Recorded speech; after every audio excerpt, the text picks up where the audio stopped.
குட்டியா ஒரு மீன் சேலஞ்ச் வச்சிருக்கோம். அதாவது நீங்க ஒரு பட்டிமன்ற பேச்சாளரா இருக்கும்போது அங்க பார்த்து அவங்க பாட்டு பேசிட்டு இருக்கும்போது சோதிக்காதீங்கடா என்னைய அப்படின்னு சொன்ன அந்த தருணம் இருந்ததுன்னா யாருக்காக சொல்வீங்க, எதுக்காக சொல்வீங்க? இது தினம் சொல்றோம் நாங்க. யாருக்காக? இது பேச்சாளர்களுக்கு சொல்றதை விட நீங்க கோச்சிக்கலன்னு சொல்றேன், நிகழ்ச்சியை தொகுத்து வழங்குவாங்கல்ல அவங்க சில சமயம் பேச்சாளர்களோட அவங்க இன்னும் அதிக நேரம் பேசுவாங்க. அப்ப மனசுக்குள்ள சோதிக்காதீங்கடா என்ன பார்த்து சொல்றீங்கன்னு எடுத்துக்கோ. உங்களுக்கு இல்ல. ஓகே, அதாவது நீங்க பேசிக்கிட்டே இருக்காங்க ஒருத்தவங்க, அதாவது அந்த கருத்தும் உங்களுக்கு உடன்படுற மாதிரியும் இல்ல அப்படின்னா சரி சொல்லு, நீ பாட்டு உன் பாட்டுக்கு சொல்லுன்ற மாதிரி ஒரு ஒரு விரக்தியா ஒண்ணு சொல்லுவோம். அந்த சொல்லு யாருக்கு? இந்த சொல்லு வந்து பேச்சாளர்களுக்கு தான். ஏன்னா சில சமயம் நடக்காதது நடந்தது மாதிரியே சொல்லுவாங்க. இப்ப சில பேச்சாளர்களை சொல்லி நான் கேட்டிருக்கேன். ஆம்ஸ்ட்ராங்கும் ஆல்ட்ரனும் நிலவின் மேல போய் நின்னாங்களாம்.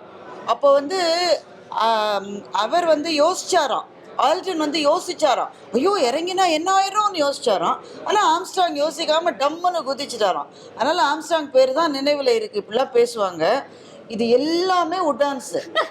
ஏன்னா இங்கே கீழே முதல்ல அந்த களத்துக்கே ஒரு கதவு தான் இருந்தது, 2 பேர் குதிக்க முடியாது, ஒருத்தர் தான் இறங்க முடியும்.